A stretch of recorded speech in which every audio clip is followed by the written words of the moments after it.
Assalamualaikum warahmatullahi wabarakatuh. Selamat siang dan salam sejahtera bagi kita semua.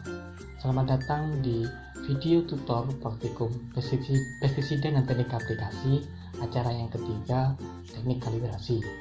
Dalam video ini, mahasiswa diharapkan untuk bisa memahami teknik kalibrasi yang benar dan penghitungan-penghitungan yang ada di dalam teknik kalibrasi. Maka dari itu, teman-teman di sini silakan tonton video sampai habis dan pahami apa yang telah kami sampaikan. Berikut videonya. Jika nosel Anda rusak atau aus, maka pola semprotan akan menjadi buruk dan tanaman akan kelebihan dosis, atau bahkan di bawah dosis, sehingga hama tidak dapat dikendalikan dengan baik. Jadi sebelum memasang nosel, pastikan kondisinya baik. Nosel ini rusak, tetapi nosel ini bagus. Saat memasang nosel, saringan nosel dipasang terlebih dahulu ke dalam bodi nosel. Saringan ini mungkin akan memiliki seal yang menyatu. Jika tidak, seal O-ring akan disediakan. Tutup nosel akan menahan nosel pada bodi nosel. Kita perlu berlatih memperkirakan tekanan pada penyemprot yang perlu dipertahankan untuk mengeluarkan curah yang tepat dari nosel. Alat semprot knapsack yang baik dilengkapi dengan penyetel tekanan. Penyemprot jenis ini dapat disesuaikan untuk menyemprot pada berbagai tekanan, sehingga dapat digunakan dengan berbagai jenis nosel. Tekanan pada alat semprot knapsack ini diatur tinggi. Pengaturan tekanan 3 bar. Kemudian, isi tangki alat semprot setengahnya dengan air bersih.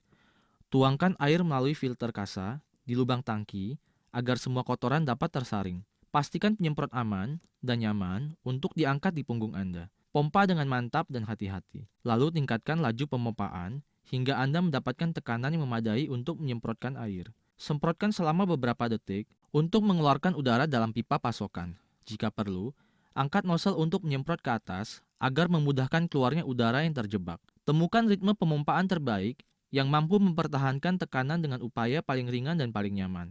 Ketika Anda menemukan kecepatan pemompaan yang tepat untuk mempertahankan tekanan, hitung ritmenya. Jumlah semprotan yang keluar dari nosel bergantung pada tekanan ini, sehingga Anda harus menjaga agar tekanan tetap konstan, atau Anda tidak akan mampu menyebarkan pestisida secara merata. Oleh karena itu, berlatihlah hingga Anda yakin telah melakukannya dengan benar. Sebaiknya nosel turut diperiksa bersamaan dengan alat semprot knapsack. Sekarang adalah waktu yang tepat untuk melakukan pemeriksaan terakhir terhadap kondisi nosel dan memeriksa curah. Tabel ini menunjukkan bahwa curah nosel dalam contoh ini harus mengeluarkan 600 ml dalam 1 menit ketika menyemprot dengan tekanan 3 bar. Untuk memeriksa curah nosel, semprotkan air dengan tekanan yang telah Anda lakukan ke dalam wadah yang sesuai selama tepat 1 menit. Kemudian periksa volumenya. Jika nosel Anda mengeluarkan air terlalu sedikit, maka naikkan tekanan dengan memompa lebih keras dan atau lebih cepat. Jika cairan yang keluar terlalu banyak, maka perlambat laju pemompaan. Berhatilah hingga jumlah cairan yang dipancarkan dari nosel sudah konsisten sesuai keinginan Anda. Nosel ini telah mengeluarkan 600 ml dan karena tidak aus. Sekarang berlatihlah untuk mempertahankan ketinggian nosel atau jarak dan tekanan alat semprot agar Anda mendapatkan lebar semprotan dan ukuran butiran semprot yang tepat. Posisikan nosel untuk menyemprotkan pada jarak 50 cm dari permukaan target latihan.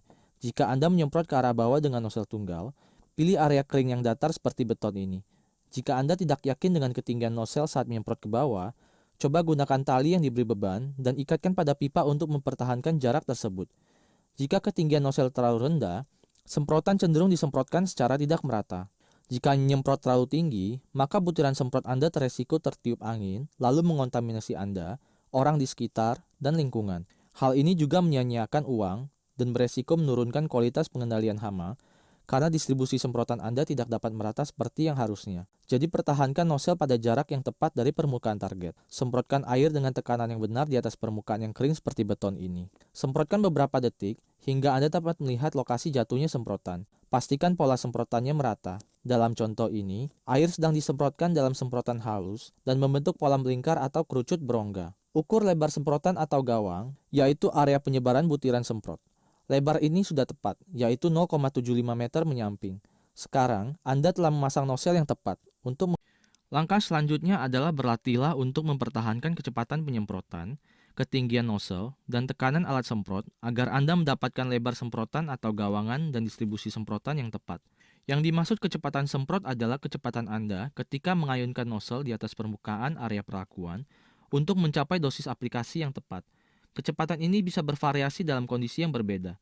Oleh karena itu, selalu perhatikan kecepatan semprot Anda setiap kali melakukan penyemprotan. Anda harus menentukan kecepatan penyemprotan saat mengetahui ukuran nozzle yang Anda perlukan. Untuk latihan dan menyelesaikan kalibrasi, ukur dan tandai area seluas 25 meter persegi.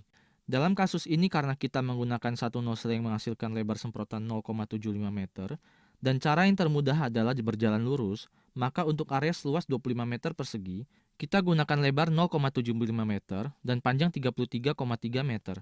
Dengan alat semprot knapsack di punggung Anda dan dengan air setengah penuh, hitung waktu yang Anda butuhkan untuk berjalan dan menyemprot area seluas 25 meter persegi ini dengan kecepatan semprot yang nyaman dengan jarak nozzle 50 cm dari permukaan target. Dalam demonstrasi ini, operator kita memerlukan waktu 55 detik untuk berjalan 33,3 meter, diperlukan kecepatan hampir 2,4 km per jam atau 0,67 meter per detik. Namun untuk menyemprotkan 200 liter per hektar yang diperlukan untuk tugas penyemprotan ini, dia perlu sedikit menambah kecepatannya hingga 50 detik untuk menyemprot 33,3 meter.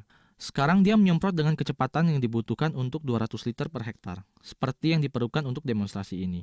Menyemprot terlalu cepat akan memberi hasil yang buruk. Operator akan menyemprotkan pestisida terlalu sedikit, sehingga ketebalan lapisan semprotan kemungkinan besar tidak akan seragam.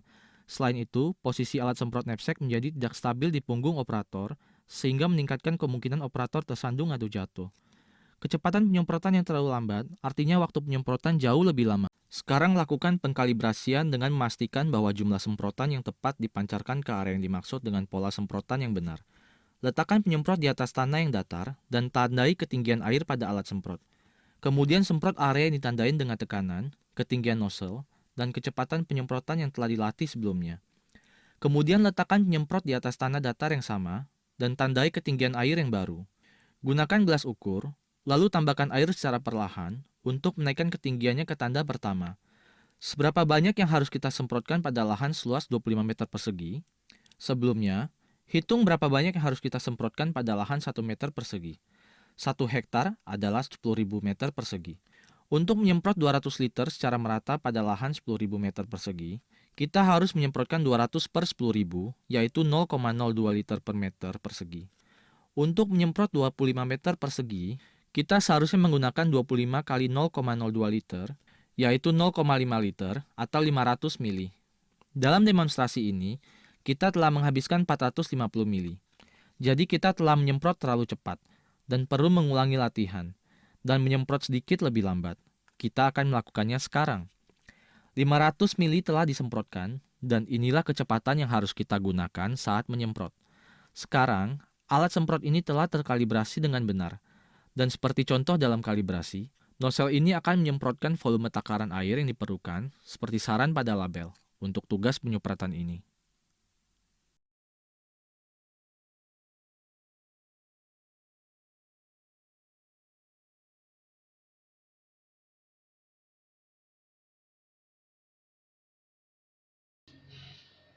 Nah, setelah teman-teman memahami video tentang teknik kalibrasi, di sini saya akan menjelaskan tentang bagaimana perhitungan-perhitungan yang digunakan dalam teknik kalibrasi. Jadi yang pertama yang saya jelaskan adalah tentang dosis aplikasi.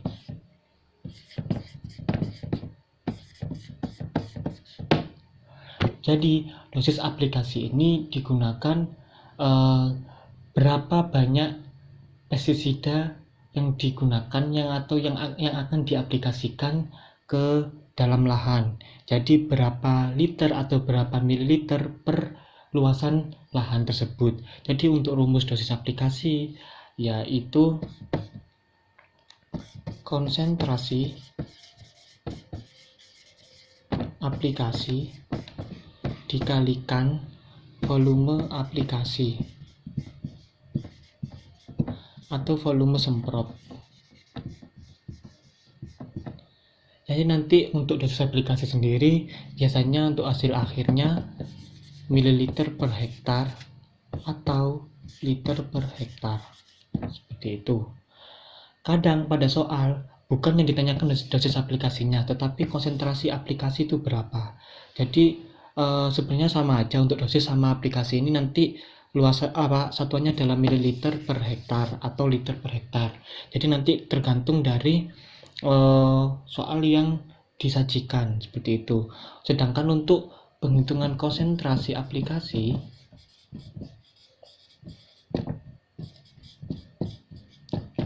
itu dosis aplikasi dibagi dengan volume aplikasi atau volume semprot. Jadi teman-teman di sini silakan dicatat rumus-rumus penting yang digunakan dalam teknik kalibrasi. Jadi untuk mempermudah teman-teman mengerjakan soal yang sudah tersedia di MNP. Jadi untuk rumus konsentrasi aplikasi itu dosis aplikasi dibagi dengan volume aplikasi atau volume semprot, seperti itu. Jadi berapa sih konsentrasi yang digunakan pestisida tersebut dalam satu petak lahan, seperti itu. Kemudian biasanya kan untuk nyemprot pestisida itu kan menggunakan tangki. Jadi rumus yang ketiga rumus yang ketiga itu adalah jumlah pestisida dalam tangki.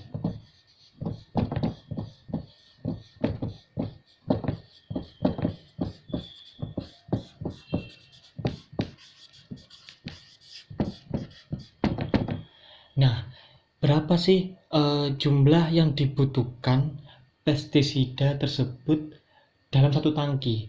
Jadi tadi kan dosisnya kan ini kan perlahan per petak lahan. Jadi ini yang dibutuhkan berapa sih jumlah pestisida dalam tangki tersebut? Maksudnya dalam satu tangki ini ada berapa mililiter atau liter pestisida yang akan diaplikasikan. Jadi untuk rumusnya yaitu konsentrasi aplikasi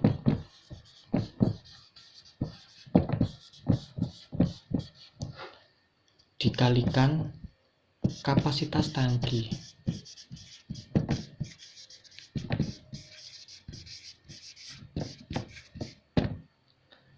Jadi konsentrasi aplikasi kan tadi ini untuk satuannya konsentrasi aplikasi mililiter. Jadi untuk konsentrasi aplikasi yang digunakan dikalikan kapasitas tangki. Untuk biasanya tangki yang digunakan oleh petani yang kena pesat elektrik itu biasanya 15 liter. Jadi nanti disesuaikan dengan soalnya disajikan. Kemudian yaitu yang keempat, volume pestisida yang dilarutkan.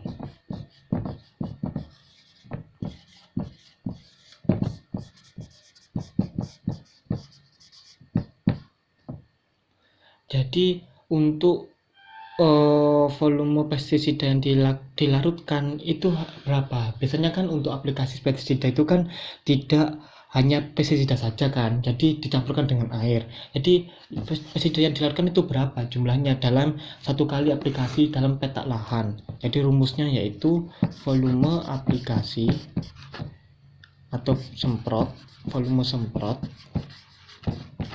dikalikan luas lahan.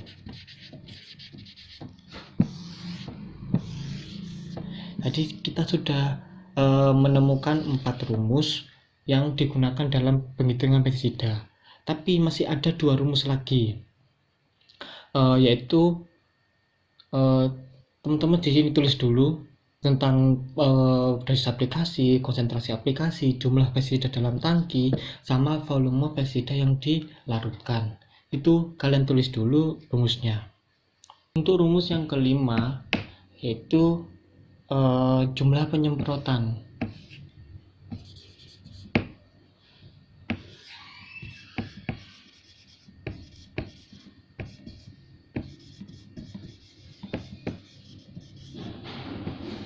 Jumlah penyemprotan ini tadi kan habis dari volume banyak pestisida, terus kan jumlah penyemprotan. Jadi jumlah penyemprotan ini kita butuh berapa tangki untuk aplikasi satu petak lahan atau luasan lahan. Jadi untuk menentukan berapa tangki yang akan kita gunakan dalam aplikasi pestisida tersebut.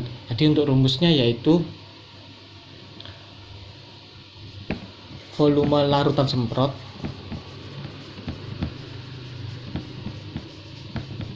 dibagi dengan kapasitas alat semprot.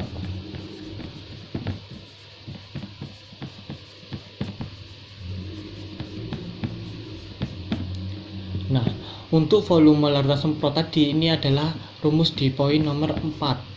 Jadi rumus di poin nomor 4 ini nanti digunakan untuk lanjutan dari poin nomor 5. Untuk kapasitas alat semprot sendiri disesuaikan dengan penggunaan alat semprot yang akan digunakan. Biasanya yaitu knapsak elektrik 15 liter seperti itu. Jadi nanti teman-teman langsung dibulatkan, misalnya ketemu 6,67, gak mungkin kan kita tangki dalam bentuk koma, jadi kita bulatkan 7 tangki seperti itu. Untuk rumus yang terakhir, yang keenam, yaitu jumlah kebutuhan.